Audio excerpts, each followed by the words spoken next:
কুমিল্লা জেলার হোমনা থানার আব্দুল্লাপুর গ্রাম। আমি এই গ্রামের সৌন্দর্য আগেও আপনাদের সামনে তুলে ধরেছি। তখন আব্দুল্লাপুরের মাঠে মাঠে ছিল সরিষা ফুলের সমারোহ এবং নানা রকম শীতকালীন সবজি ছিল। বর্তমানে আব্দুল্লাপুর সেজে আছে তার নতুন রূপে। আব্দুল্লাপুরের মানুষও অনেক ব্যস্ত তাদের গ্রামকে নতুন রূপে সাজিয়ে তোলার জন্য। আমি আপনাদের আগেই বলেছি, যখনই আমি একটু সময় পাই তখনই আমি চলে যাই আব্দুল্লাপুর গ্রামে। এই দিনটাও তার ব্যতিক্রম নয়। আমি একটু সময় পেয়েছি, চলে গিয়েছিলাম আব্দুল্লাপুর গ্রামে। গ্রামের এই পথটা ধরে যখনই আমি হেঁটে যাই তখন যেন এক অন্যরকম ফিলিংস আমার ভিতরে কাজ করে। সবাই মিলে একসাথে দুপুরবেলায় রাস্তা দিয়ে হেঁটে যাচ্ছিলাম আর ভাবতেছিলাম, কিছুদিন আগেও এসেছিলাম, গ্রামের রূপটা ছিল একরকম, আর ঠিক এখন তার বিপরীত। গ্রামগুলো যেন এক একটা ঋতুতে এক এক রকম ভাবে সেজে ওঠে।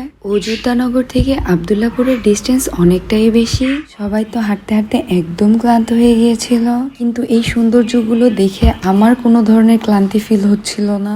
আমি জানি না আপনারা কতটুকু প্রকৃতি ভালোবাসেন, কিন্তু বিশ্বাস করেন, এই যে গ্রামের সৌন্দর্য আমাকে এতটাই মুগ্ধ করে, জাস্ট আমি আপনাদের কোনো ভাষায় এটা প্রকাশ করে বুঝিয়ে বলতে পারবো না। যেহেতু এখন ভুট্টার সময়, সো প্রত্যেকটা মাঠেই অনেক অনেক ভুট্টা চাষ করা হয়েছে। আর জীবনে প্রথমবারের মতো দেখেছি আমি এই জিনিসটা। এটা কি আপনারা চিনেন? আমি এটা দেখে প্রথমে অবাক হয়ে গিয়েছি এবং ধরে বলতেছিলাম জিনিসটা কি আসলে।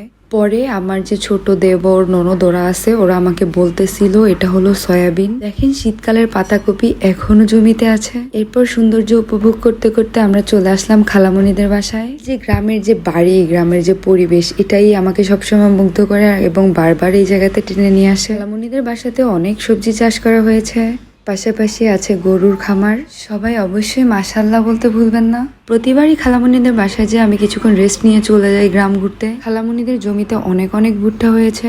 আমি শুরু করে দিই ভুট্টা তোলা। ভুট্টাগুলো পুড়িয়ে খেতে অনেক বেশি মজা লাগে, আর যদি হয় নিজেদের গাছের তাহলে তো কোনো কথাই নেই। আর পাশেই ছিল টমেটো ক্ষেত। আমি তো নেমে পড়ি টমেটো খাওয়ার জন্য।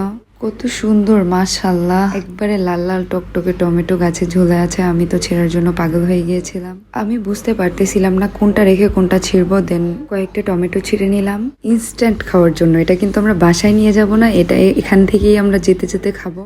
এরপর আমি টমেটো হাতে নিয়ে ভুট্টাগুলো ঘাড়ে নিয়ে হাঁটা শুরু করলাম। যাওয়ার সময় জমিতে আমার আর একটা ভুট্টা নজরে পড়ে। যেহেতু ভুট্টাগুলো এখনো পরিপক্ক না, তো পরিপক্ক দেখে কয়েকটা ভুট্টা আমি নিয়েছিলাম এখান থেকে। এই যে দেখেন কত সুন্দর ভুট্টা ছিঁড়ে নিয়ে আসলাম, পাকা পাকা ভুট্টা। এরপর ভুট্টাগুলো নিয়ে আমি বাসার উদ্দেশ্যে রওনা হই।